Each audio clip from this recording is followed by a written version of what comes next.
అన్నా నమస్తే. ప్రతి ఒక్కరు కూడా నేను చిన్న రిక్వెస్ట్ అన్నా. అన్నా నేను కష్టపడుతున్నా. నేను లంగతనం, దొంగతనం అయితే తీస్తలేనన్నా. దయచేసి నన్ను కూడా అర్థం చేసుకోండి. నేను టెంపరవరీ చేస్తున్నాను. టెంపరవరీ చేస్తుంటే ఆ బండి మీద పోతే ఈ బండి మీద వస్తలేమని చెప్పేసి అంటారు. ఈ బండి మీద పోతే ఆ బండి మీద ఎందుకు పోతారని అంటున్నారు.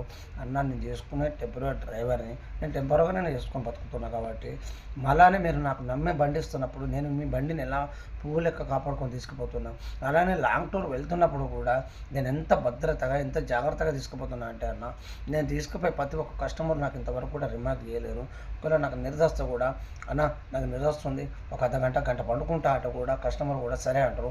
నేను సేఫ్టీగా పెట్రోల్ బంక్ పెట్రోల్ బంక్ చూసుకొని హైవే పక్క పంట మంచి పెట్రోల్ బంక్ చూసుకొని సైడ్ పార్కింగ్ పెట్టుకొని భద్రత ఉందా, సీసీ కెమెరాలు ఉన్నాయి, అవన్నీ చూసుకున్నాక నేను బండి ఆపుకొని ఒక 2 గంటలు నిర్వహించినాక ముఖం కట్టుకొని మళ్ళీ చాయ్ ఏదైనా హోటల్ చాయ్ నీళ్ళు ఇట్లా తాగి మళ్ళీ నేను ప్రయాణం చేస్తుంటాను. వాళ్ళకి అక్కడ తీసుకుపోయినాక కూడా కస్టమర్లకు టెంపుల్స్ ఏమేమి తెలియకుండా వాళ్ళకి టెంపుల్ చూస్తున్నాం. మళ్ళీ తర్వాత అన్నదానం ఎక్కడెక్కడ పెడుతుందో గుడి పక్కన అన్నదానం తినిపిస్తే మళ్ళీ సేఫ్టీగా తీసుకొస్తే వాళ్ళు గుర్తిస్తున్నారు. కానీ మీరు మాత్రం గుర్తించలేరన్న.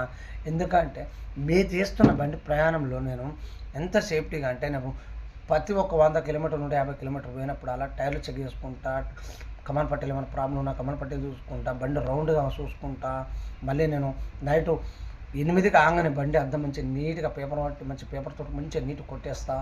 మళ్ళీ నేను మంచిగా శుభ్రంగా చేస్తా. లోపల వాళ్ళు కచ్చిరాల మొత్తం అటుకులు ముక్కిన అన్నం తిన్నా, ఒకవేళ వాంతింగ్ చేసుకున్న డోరుకు ఇదే చేత నేను అన్నం తింటాను. ఇదే చేత కూడా అద్దాలు కానీ అక్కడ సైడ్కు ఉన్న మొత్తం దుమ్ము కానీ అలా కక్కింది కానీ సిమెంట్ తీసింది కానీ నేను తుడుచుకుంటా. ఎంతో కష్టపడతాను ఈ డ్రైవర్ అన్నను.